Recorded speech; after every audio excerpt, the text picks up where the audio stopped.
go wrong, after which the capsule would be lowered gently underneath its parachute. The escape rocket can be triggered from the ground or by the astronaut or automatically whenever the delicate sensors inside the capsule sense something is about to go wrong. Stand by to resume the count. It's the same system, incidentally, which blasted the capsule away to safety 2 weeks ago when the Atlas booster malfunctioned. That capsule was several hundred feet away from the Atlas when the booster was blown up by the range safety officer. As we approach the final moments of the countdown here, the other astronauts are being used in this particular exercise. Marine Lieutenant Colonel John Glenn is in standby. He's at the Mercury Control Center. Captain Leroy Cooper is in the blockhouse. Major Donald Slayton, Captain Virgil Grissom are both in Mercury Control. Lieutenant Commander Scott Carpenter and Lieutenant Commander Walter Schirra both are up in the air flying F-106 chase planes, one of them at 25,000 feet, the other at 5,000 feet, preparing to follow the capsule in its flight and, of course, spot it as it lands. Now, for the final few seconds as this countdown progresses, again, Merrill Muller. We're into the 2-minute point of the countdown. You'll hear it officially behind my voice. We're into the 2-minute point, and at this point in the spacecraft, all the interior cameras are started. 2 minutes and counting. Everything is working fine at the moment. The radio mics are now on in the space capsule. Shepard can talk to control by radio. We have about 1 minute and 30 seconds to blast off if no further holes bother us at this point. The Mercury control count of the last minute you will hear in just a moment, but I noticed that the cherry picker is being moved too, so we are coming up to 1 minute countdown, which you will hear in 10-second breaks. We have just passed the 90-second mark. The cherry picker, the safety device, minus 80 seconds to blast off. The safety device cherry picker up near the capsule is being lowered to the ground and cleared out of the way. The rocket, the Redstone rocket, still is venting some of its liquid oxygen fuel. Those vents will have to be closed just before takeoff, and we'll keep you posted on that development. 60 seconds and counting. 60 seconds and counting. This is the last minute before blastoff. 2 minus 1 minute and counting. 50 seconds and counting. We're in the final count now. The freon coolant inside the capsule has been cut off. It is now automatically isolated from the rest of the atmosphere, has its own. The test conductor in the Space Control Center has taken over. Automatic reports now start on the pilot. And there goes the umbilical cord from the Redstone rocket. It is now almost independent. The vents should be closed in 5 seconds. The periscope is okay. Test it out. That's the capsule periscope.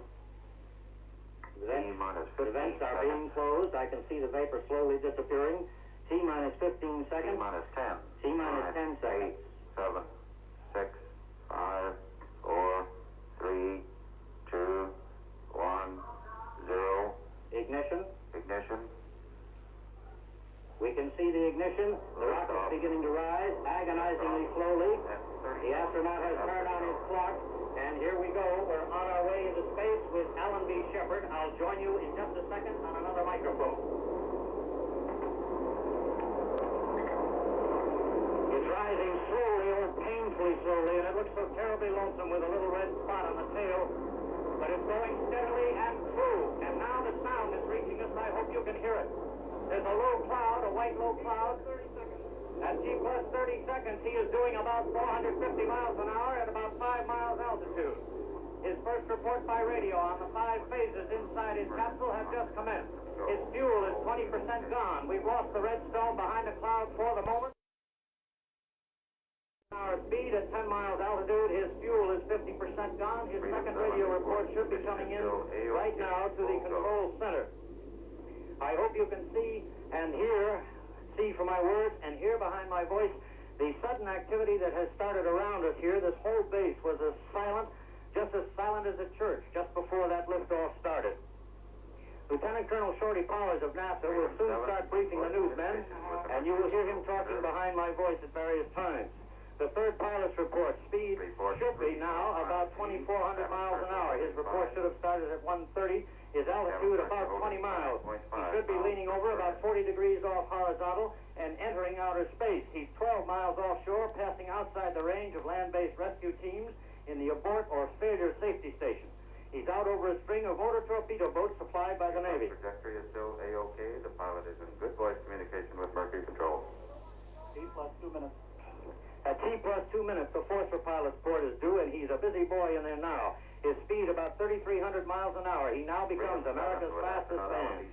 And he should be standing by for the spacecraft separation from the Redstone rocket at about 40 degrees off horizontal at 30 miles altitude. He is now, as I said, America's fastest traveling man, and he should be reporting that he's standing by for the cutoff of the spacecraft from the rocket.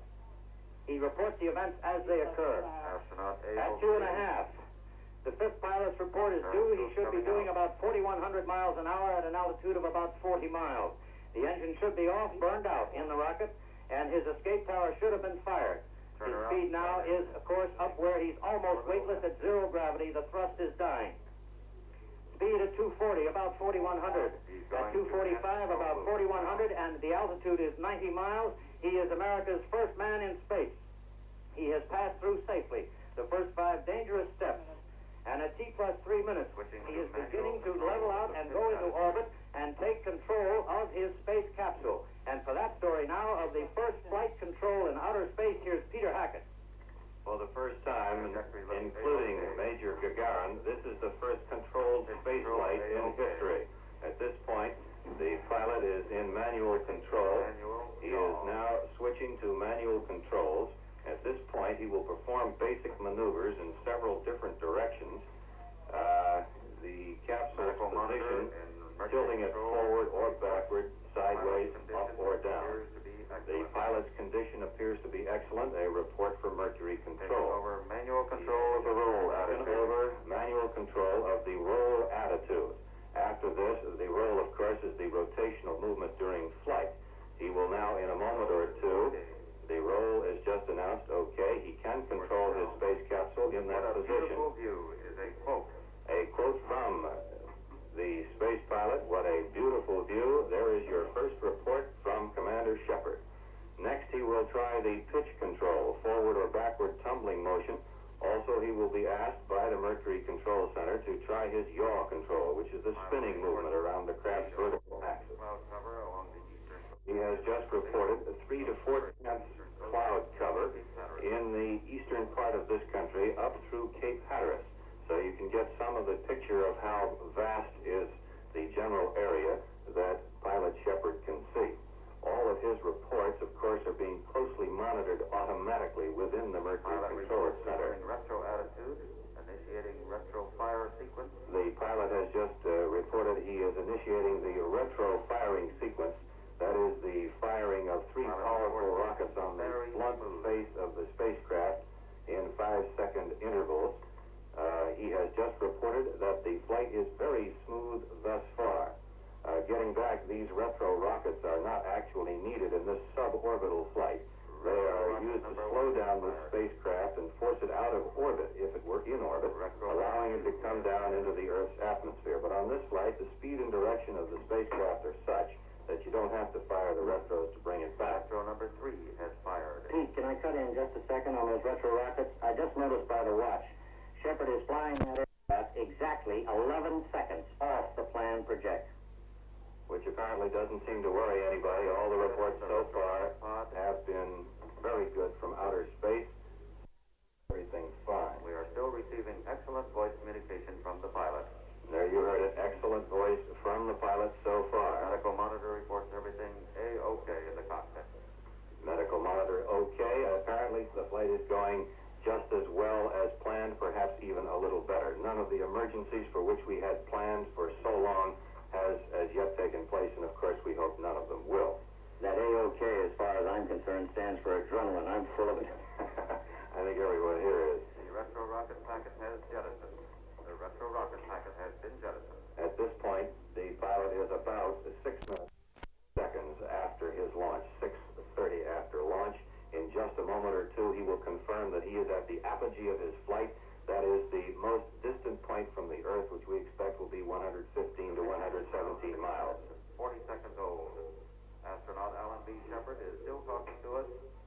Operating like a test pilot, reporting facts and figures, reporting procedures in the precise engineering manner of a test pilot. That statement is significant because Shepard has been absolutely weightless for 4 minutes. He has been weightless for 4 minutes and coordinating perfectly in that space vehicle. Speed, about 4,500 miles an hour.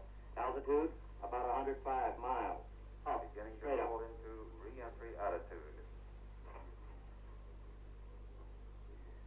Here we go into the re-entry attitude, which is a Control switch system 2. operating properly. The automatic control now takes over the spacecraft for the re-entry attitude. This means that he must prepare for some re-entry problems. However, he will again take manual control a little later. He's also switching transmitters now so that he is talking to the ships as well as to the Mercury Space Control. His reactions after 4 minutes of weightlessness you've got. He's feeling fine, he likes the view, and he's busy. And well, he might be. In just these first few minutes, Merrill, I'm sure that we've answered more questions than we've possibly answered in the last century. To re-enter the Earth's atmosphere. He is beginning his re-entry. In the control center indicating 500 of a G, indicating the beginning of penetration. Just before he began this penetration, he was doing about 3,000 miles an hour. He's begun to slow down, of course, after those retro rockets. He was dropping. Still in voice communication with the pilot. He is dropping from 80 miles to about 70 miles. 9G coming down. 9G, this is almost maximum. He's expected to take 11G. That's 11 times his own weight per square inch. This, of course, is okay. He takes it all okay. 11G, of course, is about what test pilots used to do, diving the old Air Force airplanes. Okay. He is still talking, and this is phenomenal because he has to make a blind test of 127 instruments in this descent, and he's doing it with his eyes closed. A camera inside the capsule is monitoring him. and also with the tremendous G-forces, of course. This is All data here at the Mercury Control Center at this time is excellent. And this is the most critical part and the most difficult part for this. His flight is about half over, Pete, too. I think we better bring that out. His speed about 2,000 miles an hour, altitude about 55 miles. 9 minutes and 5 seconds after launch. Still progressing beautifully. He is, incidentally, over the 4th destroyer of the 6 that are strung out with the carrier Lake Champlain. At this point, Red, Pilot reports 30,000 feet on the way down. within another 10,000 feet, we'll hear just momentarily now that the drogue chute, the first of several landing and recovery operations, has begun, and the worst apparently is over. Now talking to us via a radio link at Grand Bahama Island, and we're leading him loud and clear. His speed now should be about 700 miles an hour, altitude around 26,000. There goes the drogue parachute. That's automatic at 20,000 feet at 660 miles an hour. That's the small 6-foot parachute. In 1 second or two, you will hear the announcement that the 63-foot parachute has deployed. This is the giant parachute. Pilot reports all systems in the cockpit A-OK and operating properly. The capsule is dropping radar chaff for the search planes and the ship. The big parachute, when it opens, when Pete describes it, should be visible to the ships or the plane. However, the pilot's periscope is extended by now, so he can keep track of his own position. This, of course, will be the first word we get. We hope within a matter of seconds that the capsule has been spotted. Center reports the pilot A-OK all the way. That, of course, is a Flight is report. 2/3 over, Pete. Go ahead. A report on some of the sensors which are recording the pilot's respiration, his pulse rate. The main parachute has deployed. The main parachute has deployed. The Mercury spacecraft Freedom 7 is now descending on its main parachute. We are going to switch you now to Bob Lodge aboard the carrier Lake Champlain, who may have the capsule in sight.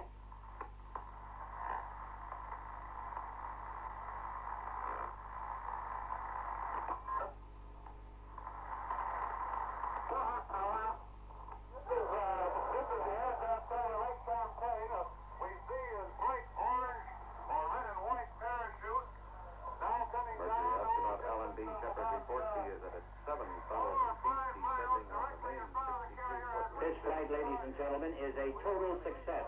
Only one danger awaits Shepard now, and that's the splash in the ocean, but his parachute will land him gently at 20 miles an hour. It is a total success. Back to the Champlain. Almost directly above us, we saw the vapor trail from the space capsule shortly after he had re-entered the atmosphere.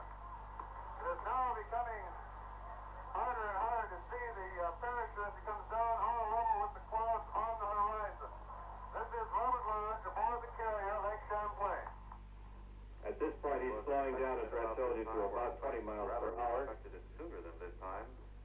communication with Mercury astronaut Shepard is getting a little rough. We did report deployment of the main parachute. The last reported its altitude as 7,000 feet descending. The fact that they've lost contact here or are having difficulty does not mean there's any difficulty. This was expected. The control of the voice communications now switches to the ships at sea. Also, we give it to one of the helicopters, does it not? One of the hovering helicopters? Right. Altitude about 6,000 feet.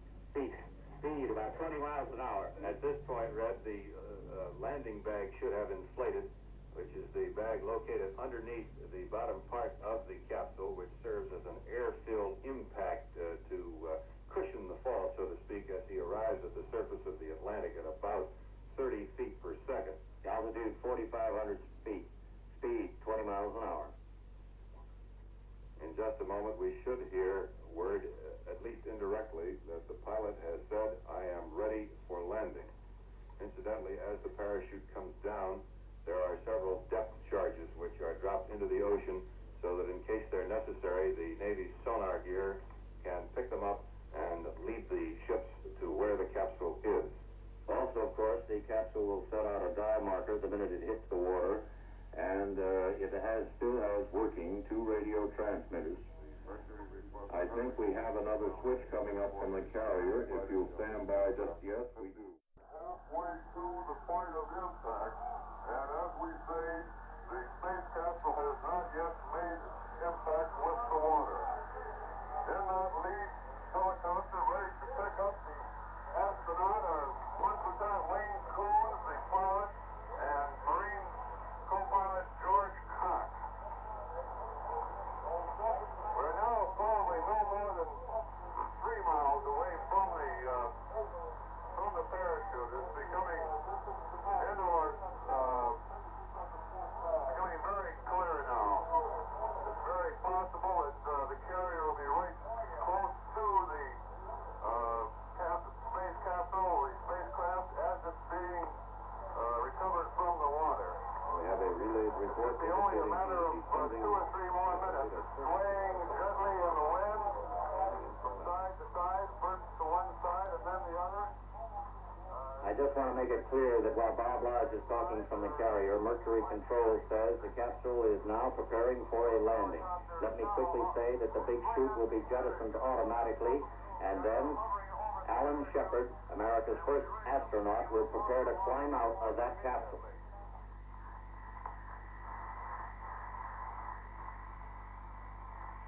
It just hit the water a moment ago. A cheer went up from the ship company watching here from all decks on the aircraft carrier. The parachute is now flattened against the water, and from this point we are able to tell how the capsule is riding in the water. It's too in the water to tell just how the capsule is riding in the water, but there are 4 or 5 helicopters in the near vicinity. The lead helicopter, number 44, is now right over the capsule.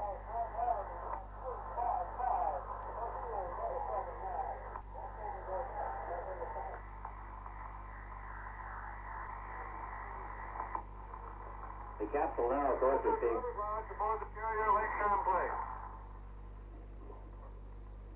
The capsule now, of course, is being watched, as you heard, by the cheering sailors on the Lake Champlain. The parachute's in the sea, the capsule's down safely and floating. That's the last danger for Shepard. It's all over and a total success. All he has to do is climb out or choose another method to get out. He has several. He's in radio communication with the helicopters. Pete? Let's go back now to the carrier. The carrier, the helicopter has hooked onto the capsule. Direction, the capsule is still floating in the water. As the helicopter hovers overhead to hook onto the capsule.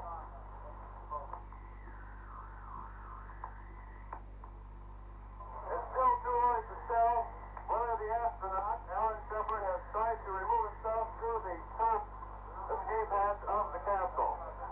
He may elect to stay in the capsule and ride back to the carrier in the capsule. And again, if he has removed himself from the capsule, he can be lifted into the helicopter and ride back probably a little more comfortably.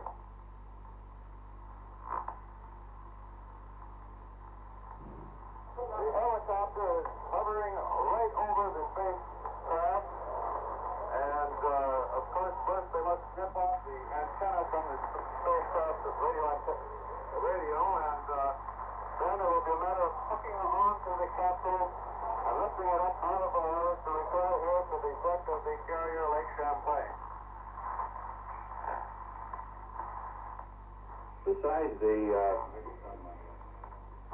Besides the applause which was reported from the sailors of the Lake Champlain, The astronaut is out of the capsule. there you have it. He's out of the capsule. We don't know if he's in perfect shape, but at least we know he's well enough to climb out on his own. The flight is over. It's been a 100% success so far. I'll tell you, Pete, he's in better shape than we are. Appears to have gotten out of the capsule. The helicopter has lowered its wing to pick him up. What I was going to mention was that not only did the sailors applaud, but the members of the press here, 365 strong, watching this, unanimously put down their notebooks and applauded when the word was announced that the capsule had splashed into the water. It was welcome news for everybody here, and there's about 10,000 people who were going with a shot. If they don't hurry up and pick Shepard up in that helicopter, he's going to swim over the carrier.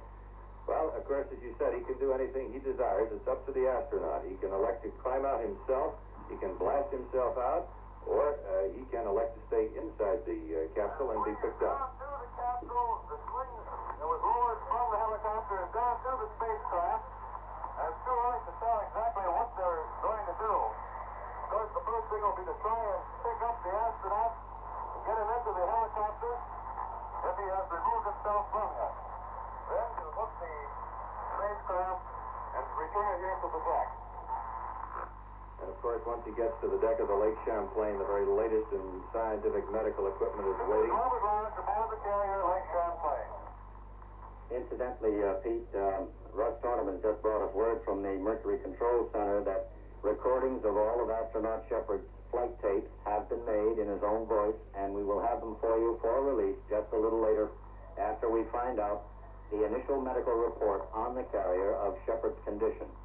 The mere fact, however, that he opened the hatch indicates that he's in very good shape physically, certainly, and all it takes now is a good, thorough medical examination to find out if there are any after effects from his trip through space. Pete? The three objectives of this flight, well, we have a second. I might point them out, is to familiarize the man. Alan Shepard has just climbed out of the capsule. There it is, And it's they are confirmed. now trying to get him up into the helicopter.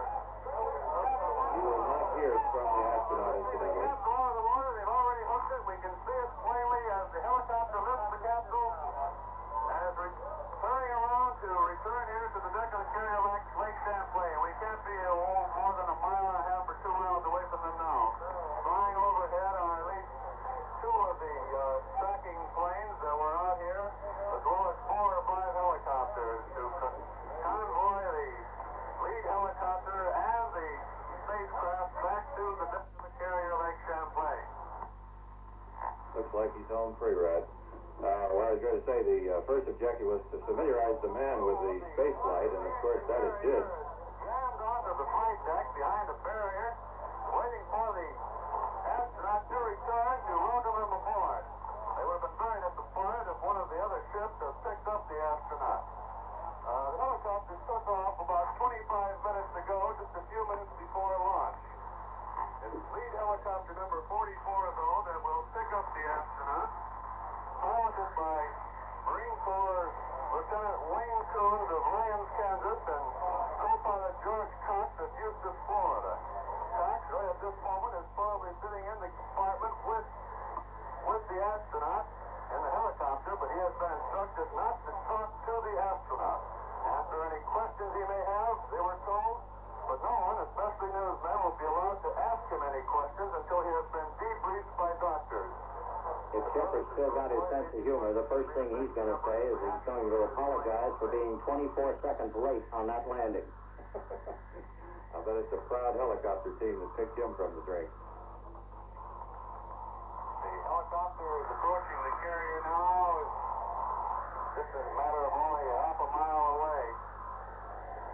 He's headed for big things, Fred. He's going to... several decks of the carrier here waiting for him to arrive, as well as down on the flight deck of the Lake Champlain. He's expected to be on the carrier for another short time. We're not sure exactly how many hours. After that, probably a couple of hours till they check him over briefly. Then he goes to Grand Bahama Island for a complete physical checkup. Moving at its speed so that the helicopter can perform its delicate job in an adjusted wind speed of no more than 20 miles an hour. It's circling around now to the port side, coming in slightly from behind and waiting on the deck. It's a special platform with 6 mattresses on it, tied down. The space capsule will first be lowered onto that platform with the mattresses, and then the helicopter will land and... One of Shepard's hobbies, incidentally, is swimming, and they're going to have to restrain him from taking a swan dive onto those mattresses. I guess they look good. So you'll be able to hear me while the chopper is hovering overhead. This is the final point of this entire flight, the final point when he touches down on the deck of that carrier. At that moment, the flight will be over. Now inside of a box and probably sound as though we're talking out of a well, but believe me, it is necessary because this helicopter will make a lot of noise and to come over the deck here to allow the Navy recovery crew on the flight deck to remove the space capsule. Shepard has about 50 steps to walk once he gets on those mattresses into the medical center, which is actually the Admiral's cabin aboard the Lake Champlain. Been fitted out as a medical center for his examination. He's got the Admiral's bed, by the way, during the medical examination. I think we should point out that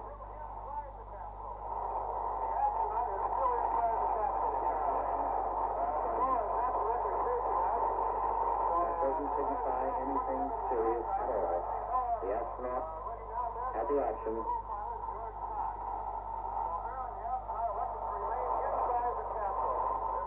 He elected to remain inside the capsule. That's what Bob's telling us.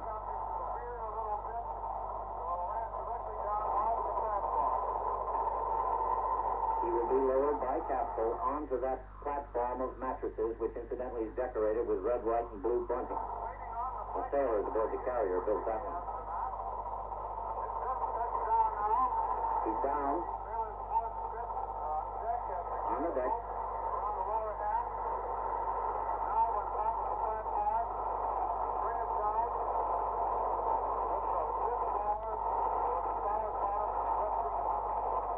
We are losing Bob a bit here. He will clear up. I'll try to keep interpolating for you. The helicopter was lowering the capsule to the pad, but I keep pointing out that the hatch is open, and only astronaut Shepard could have opened it unless he used explosive bolts, which would have blown half the capsule apart. The hatch, the manual hatch, is open.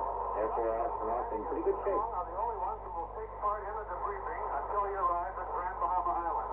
I think when Bob tells us whether Shepard walks away from that fronting and that platform or is carried away on a stretcher, we will then have the answer as to whether he got a bruise in landing or whether he's a little dizzy. This has been pretty hectic 15 minutes in any man's life, and he was 4 minutes weightless, don't forget, in fact 5 minutes weightless. But until we get more information officially released, the best comparison I can make to you is that Shepard has made a flight about 1/6 as long as Yuri Gagarin's. He has probably gone higher than Gagarin, which will establish an American record. Also, he has controlled that spacecraft in flight. That, too, will be an American world record. Let's go back to Bob on this. As I said, I could not see the open hatch. Our original statement was true. He did elect to get out and out of the capsule while he was in the water and climb aboard. And apparently stayed back in the cabin as Cox was helping to lower the spacecraft to the deck. Because now the astronaut has just climbed out of the helicopter and is cleaning a luminized spacesuit, cleaning in the sun. The two doctors have already begun their debriefing.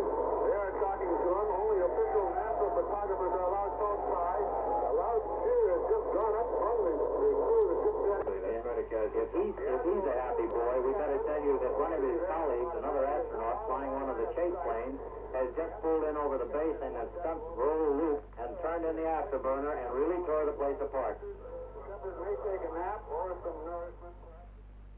Well, John Crawley, are you there in New York?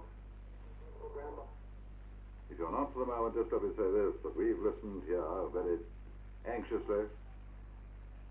Well, we've listened very anxiously, and we've listened very, with a great deal of attention to this broadcast, and we've felt something of the atmosphere of this great occasion.